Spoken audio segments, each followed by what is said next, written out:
Maya almost didn't walk in. Her hand froze on the clinic door handle as if her body itself was trying to warn her. You don't belong here. Turn around before it's too late. She could hear her mother's voice in her head. Respectable girls don't need this kind of doctor, echoing louder than the rush of traffic behind her. But the pain in her lower abdomen pulsed again, sharp and low like a buried alarm bell she couldn't ignore anymore. She took a deep breath and stepped inside, the whoosh of cold air conditioning hitting her like a slap. The clinic was quieter than she expected, almost unnervingly calm, like time had slowed just enough for her nerves to catch up with her. At 23, Maya had never visited a gynecologist. It wasn't just taboo in her household, it was shameful. She grew up learning that private things stayed private. You didn't talk about your body, you didn't touch, you didn't question, you endured. But for the past 3 months, something had changed. The cramps had gone from mild to alarming, sometimes waking her up in the middle of the night. At first, she convinced herself it was just stress. Then she tried painkillers, then herbal remedies, then prayer. But last week, she doubled over in the bathroom at work, clutching the sink to keep from collapsing. That night, she booked this appointment. In secret, deleting her browser history like she was hiding a crime. Maya Ahmed? A receptionist called out gently, snapping her back to the present. She looked up, startled, as if she'd been caught doing something wrong. You're next. Dr. Essen will see you in 5 minutes. Her heart dropped. Dr. Essen. That was a man's name. She had specifically searched for a female gynecologist. But maybe he was the only one available today. Maybe she'd missed something when booking in a panic. Her throat tightened. Every cell in her body screamed to leave. She could say she felt better. She could just walk out and disappear like she'd never been here at all. But then another cramp twisted inside her, angry and unforgiving, and she knew she couldn't keep running from this. She nodded stiffly and took a clipboard with the intake form. Sitting in the corner of the waiting room, Maya filled it out with trembling fingers. Name, date of birth, symptoms, history. The questions felt invasive even on paper. She avoided eye contact with the other patients, most of whom looked relaxed, scrolling their phones or flipping through magazines. How are they so calm? She wondered. Her palms were sweating. Her foot wouldn't stop tapping. The nurse called her name again, this time directing her toward the hallway. Maya stood up slowly, knees stiff like stone. Each step felt heavier than the last. Her mind was racing with doubts. What if he asked her something she couldn't answer? What if he touched her wrong? What if he laughed at her for coming in so late? What if he saw how ashamed she felt just being here? But when she walked into the room and saw him, everything stalled. Dr. Essen was not what she expected. He stood to greet her, tall, maybe in his early 40s, with kind eyes behind simple glasses and a calm, deliberate presence that didn't feel threatening. Maya? He said gently, offering his hand. It's good to meet you. Please, take your time and have a seat. No pressure, no stare, no judgment. The consultation room was warm, softly lit, and smelled faintly of lavender antiseptic. There was a nurse present, a woman about Maya's age who smiled reassuringly and offered her water. Dr. Essen sat across from her, not behind a desk, not towering over her, but eye level. He didn't rush. He didn't jump into medical jargon. Instead, he asked, before we begin, is there anything you're nervous about today that I can help explain? Maya blinked. She'd braced for cold clinical authority. Instead, he was giving her control. It caught her off guard. I've never done this before, she admitted, her voice barely above a whisper. I didn't even tell anyone I was coming. He nodded, not surprised, not startled, just listening. That's more common than you think, he said, and I want to make sure you're comfortable with everything. Nothing happens without your permission. We can go at your pace, that word again, permission. She wasn't used to hearing it, not in relation to her own body. For the first time in months, her muscles relaxed a little. They went through her symptoms together. He asked detailed but respectful questions, explaining the medical terms in simple ways, never making her feel ignorant when it came time for the physical checkup. He paused. I'll walk you through each step before we begin, and if at any point you want to stop, we stop, deal? She nodded slowly. It wasn't easy. Her heart still pounded, but she said yes, because for once, she didn't feel like a broken thing. She felt like a person. 10 minutes later, it was over. The examination confirmed that something was there, a mass likely benign but needing further scans. Maya sat quietly, processing the news, while Dr. Essen reassured her about next steps. We'll get you in for an ultrasound and maybe a scan. You came in at the right time. She swallowed the lump in her throat. The right time? She'd thought it was too late. She stood to leave, still dazed but steadier.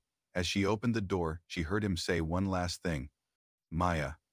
Thank you for trusting me. I know it wasn't easy. She looked back. He wasn't smiling to be polite. He meant it. And for the first time since this ordeal began, Maya realized something. She didn't regret walking through that door. There was something unusual in the way Dr. Essen looked at her chart. It wasn't rushed, like he was skimming through just another set of symptoms, nor was it cold or impersonal. He studied each detail with an attentiveness that made Maya feel seen, not just medically but as a person. She sat stiffly in the chair across from him, arms folded tightly across her stomach, still unsure if she was allowed to relax. He adjusted his glasses and glanced up with a softness in his eyes that caught her completely off guard. You've been dealing with this for several months, I see, he said, his voice calm, unhurried, and I just want to say thank you for coming in. That's a brave first step, brave. Maya blinked. No one had ever used that word for her. Not when she got top grades, not when she worked overtime to save for college, and certainly not when she quietly endured the pain that had taken root in her body like a weed. She had almost convinced herself it was all in her head until the day she collapsed at the office bathroom sink, holding her side in silent agony. Do you want a nurse to stay in the room during the exam? Dr. Essen asked gently, pulling her back to the present. She nodded quickly, and he responded with a short, understanding nod. No questions, no assumptions, just calm professionalism. A few minutes later, the female nurse returned, the same woman from earlier, whose warm smile had felt like a lifeline when Maya walked in. Dr. Essen explained the procedure in clear, non-threatening terms, making sure Maya understood what would happen before anything began. He used plain language, avoided euphemisms or clinical jargon that could confuse or embarrass her. Every few minutes, he checked in. Is this okay? Do you need a break? You're in control. And each time, Maya found herself nodding, a little less tense than before. The fear was still there, but something about the quiet steadiness of his tone made her feel like she was standing on solid ground for the first time in weeks. After the exam, he asked her to wait while he reviewed the results. She sat there in the small, clean room, the paper crinkling beneath her, staring at the tiled floor as a wave of dizziness passed over her. What if it's something bad? She thought. What if it's already too late? What if the door opened softly, interrupting the storm in her mind? Dr. Essen returned with his tablet in hand, and though his expression was still composed, something had shifted in his eyes, a flicker of concern. He sat down and turned the screen toward her. There's something here I want to keep an eye on, he said carefully. It appears there's a small mass in your lower abdomen. It may be benign, but I'd recommend an ultrasound to get a better look, possibly a biopsy afterward, depending on what we see. Maya's breath caught.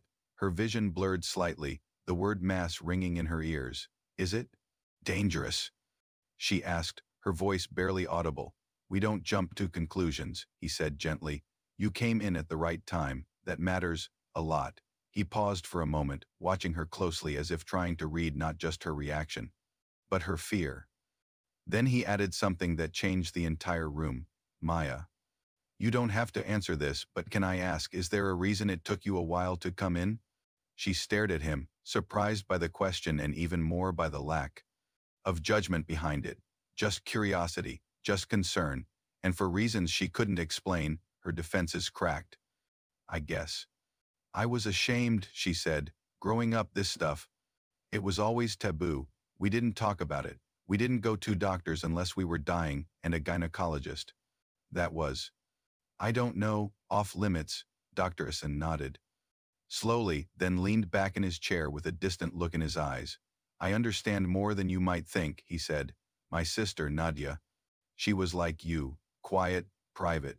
She had symptoms too. She didn't tell anyone until it got bad. By the time she came to the hospital, it was already stage 3. The room felt suddenly heavier. Maya swallowed. Did she? He gave a sad smile. She passed. She was 24. Maya froze, unsure what to say. The silence between them wasn't awkward, it was sacred, a shared space of grief and understanding. I promised her, he continued quietly, that I'd become the kind of doctor who listened, not just to pain, but to silence, that I'd never let another girl go unseen the way she did. Maya felt her throat tighten. Something about his words, the honesty, the sorrow, the quiet fire behind them made her chest take. She had come here expecting cold stethoscopes, distant conversation, maybe even humiliation. Instead, she found this, a man who carried his sister's memory in every patient he treated. A doctor who saw her not just as a case file, but as someone whose fear mattered. She looked at him, blinking back tears. "I'm sorry about your sister," she whispered. "I think she'd be proud of you." Dr. Essen nodded, his voice steady. "Let's focus on your care now. We'll schedule the ultrasound as soon as possible. And Maya, whatever happens, you're not alone in this." She nodded slowly, a strange calm beginning to settle in her chest. For the first time in months, she didn't feel like she was floating alone in a storm. She felt anchored, seen, respected, and maybe just maybe strong enough to face whatever came next. Maya sat on the edge of the exam table, her palms damp against the crinkled paper sheet, trying to steady her breathing as the sound of Dr. Essen's keyboard clicks filled the room. The nurse had stepped out a few minutes ago, giving them privacy. As he reviewed the images from her ultrasound, on the monitor, a grainy black and white scan flickered in front of him. Maya couldn't decipher what any of it meant, just blurry shapes and numbers that might as well have been written in another language. But she didn't need to understand the scan to feel the tension in the room shift. She saw the way Dr. Essen leaned forward, his brow furrowing slightly as he clicked and zoomed. His silence was careful, not dismissive, but concentrated. And then he sighed, quietly, almost regretfully. Maya's stomach turned before he even said a word. He turned to her, and this time, his voice didn't carry the professional rhythm he'd used earlier. It was slower now, more careful. "Maya," he said, gently closing the laptop as though shielding her from something. "I want to talk to you not just as your doctor, but as someone who's been exactly where you are." Her heart skipped. "What does that mean?" she asked, her voice small. He didn't answer immediately. Instead, he opened a drawer at his side and pulled out a worn photo. The corners were bent from age. He held it carefully, like it was something fragile. "This is my sister, Nadia." Maya leaned forward slightly and saw a girl not much older than her, hospital gown, tired eyes, a weak smile that looked like it took effort. "She was 24 when this was taken," he said. "Just a year older than you." Maya swallowed hard. There was a heaviness in the air that made her feel like she had stepped into someone else's memory. "She had symptoms," he continued, eyes still on the photo, pain, bleeding, but she was too shy to say anything. She told herself it would go away, that it was normal, that maybe it was her fault. His voice cracked, just slightly. "She waited too long. By the time she came in, the cancer had already spread." Maya didn't know what to say. She looked at the photo again and suddenly felt like she wasn't alone in the room anymore. Nadia was there. Her silence, her fear, her regret, all of it hung between them. "That's why I do this," Dr. Essen said. "Why I became a gynecologist. Because I couldn't save her, but I can fight for girls like her. Like you." Maya felt a lump form in her throat, hot and heavy. She thought she'd come here just to get a checkup, maybe some pills, a diagnosis. She hadn't expected this, a doctor who didn't just treat symptoms, but carried a ghost in his heart and used it as a compass. "So what did you see on my scan?" she asked, her voice barely holding together. Dr. Essen exhaled slowly. "There's a mass," he said, not hiding it, not softening the truth, but not letting it land like a death sentence either. "It's small. It doesn't look aggressive, but it's there, and we need to find out what it is. Next step is a biopsy that'll tell us exactly what we're dealing with." Maya closed her eyes, nodding. 1,000 thoughts crashed into each other in her mind. What if it's cancer? What if it's nothing? What if this changes everything?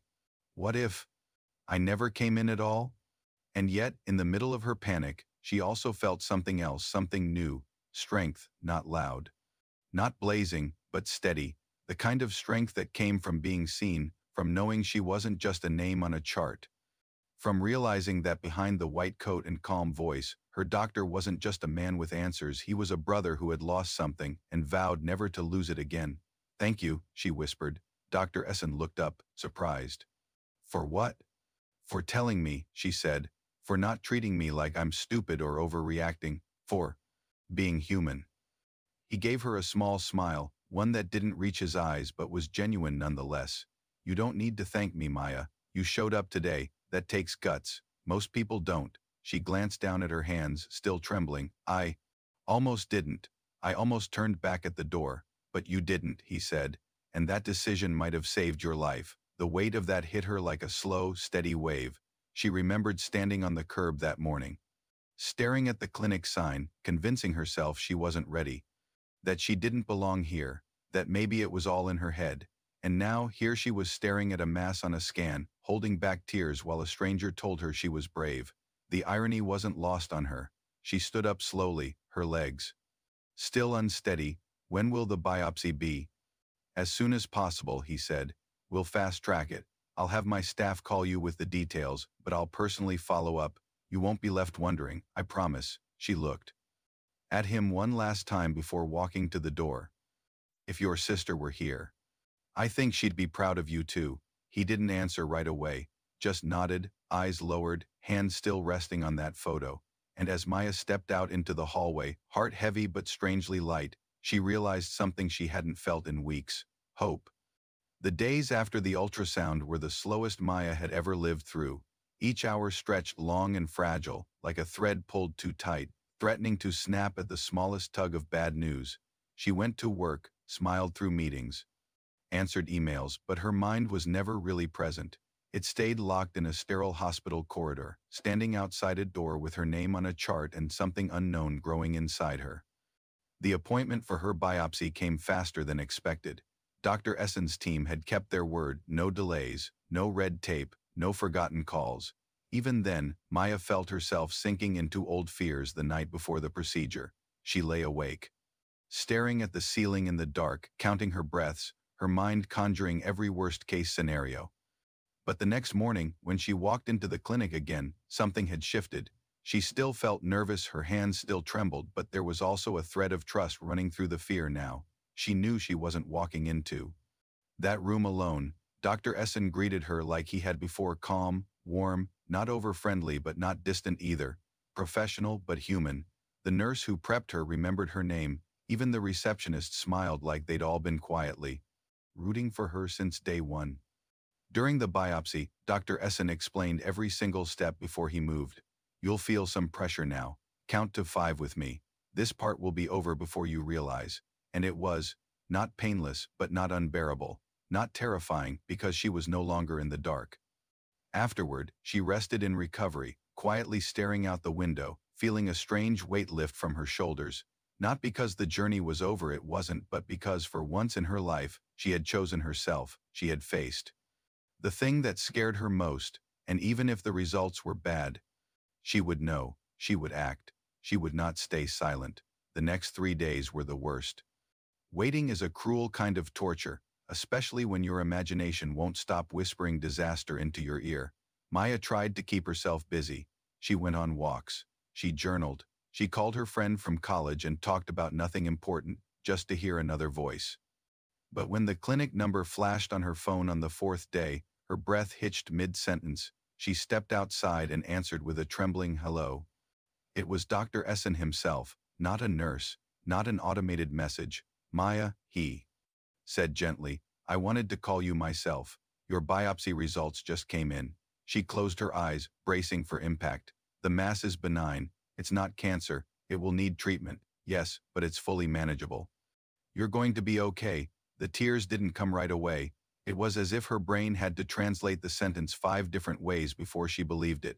Not cancer, benign, treatable. You're going to be okay. She sat down on the edge of her porch step, the phone pressed tight against her ear. And then, finally, the tears came, hot, shaking sobs not of grief, but of relief, of gratitude, of release. She didn't say anything for a moment. Neither did he. There was just silence, but it wasn't empty. It was sacred. Thank you, she whispered finally.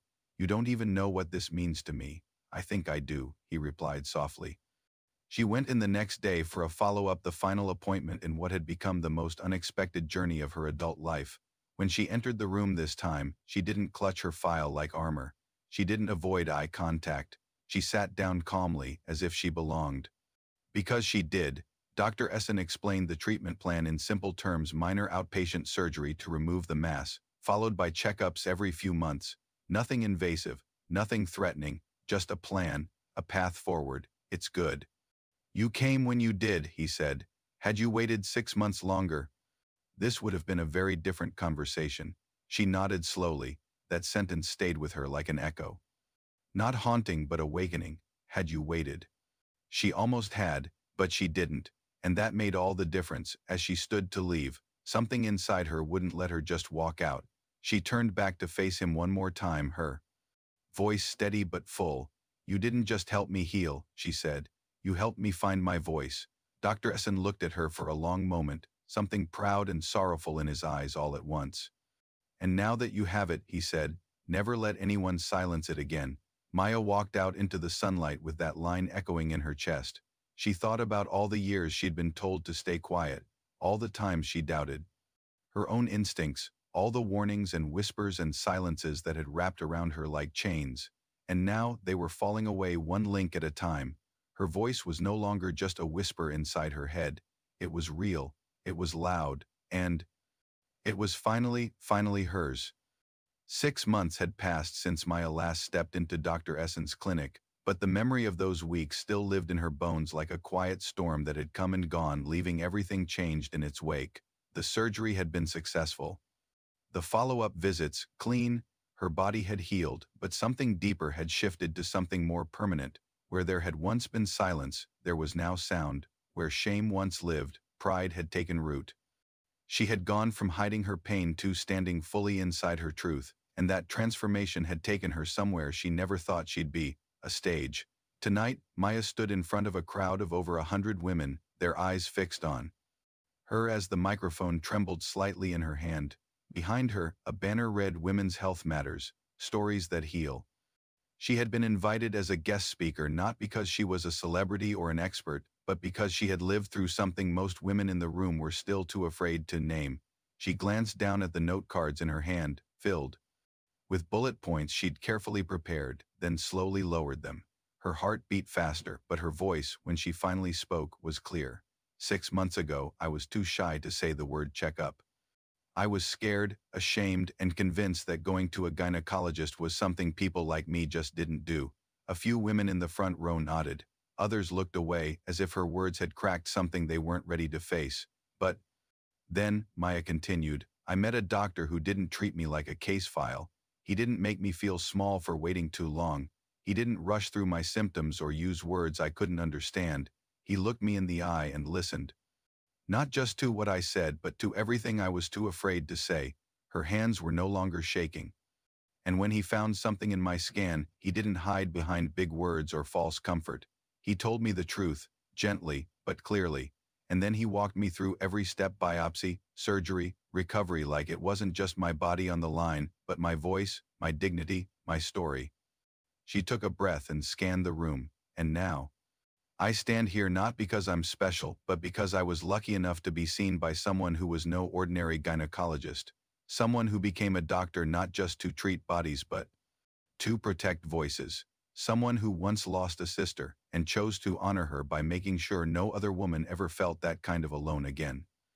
In the crowd, near the back of the room, Dr. Essen sat quietly, arms folded, expression unreadable. He hadn't told Maya he was coming. He didn't need recognition. He didn't come for applause. But when she locked eyes with him for a moment, something in her face softened. She didn't cry. She didn't pause. She just smiled like one survivor thanking another. We live in a world where women are still taught to whisper their pain, she continued, to wait, to downplay, to smile through it. But I'm here to say, you don't have to. You don't have to wait until it's unbearable. You don't have to apologize for caring about your health. You don't have to be silent anymore. The applause started slow, just 1 or 2 claps, then swelled into something thunderous, rising like a wave that washed over her. Maya stood still, tears brimming in her eyes, not from sadness, but from something purer, clarity, purpose. She stepped down from the stage as the next speaker prepared to go up. As she moved through the crowd, several women stopped her, some to hug her, others to thank her, a few just to squeeze her hand and say nothing. But it was when she stepped outside into the cool evening air that she saw him leaning against the railing, watching the city lights flicker across the glass buildings. "You didn't tell me you were coming," she said. Dr. Essen turned, a faint smile on his lips. "Didn't want to make you nervous." She laughed, and for a moment, they both stood in silence, the kind that wasn't awkward, just full. "I meant every word," she said. "About you, about Nadia." He looked away briefly, then nodded. "You honored her more than I ever could tonight." Maya stepped beside him, looking out over the crowd of women still filtering out of the hall. "Do you ever think about her? When you're with patients?" "Every day," he said softly. "She's in every decision I make. Every moment I pause before speaking. Every girl who walks in scared. She's there." Maya nodded. Then maybe she didn't leave. Not really. For a moment, neither of them said anything. Just stood there, side by side, two people brought together by pain, by healing, and by the strange, quiet power of empathy. And as Maya walked away that night, head held high, she knew her life had taken a turn long before the scan, long before the biopsy. It changed the moment someone chose to see her fully, patiently, and without judgment, and that someone was no ordinary gynecologist. He was a quiet warrior, fighting silence with compassion, one patient at a time.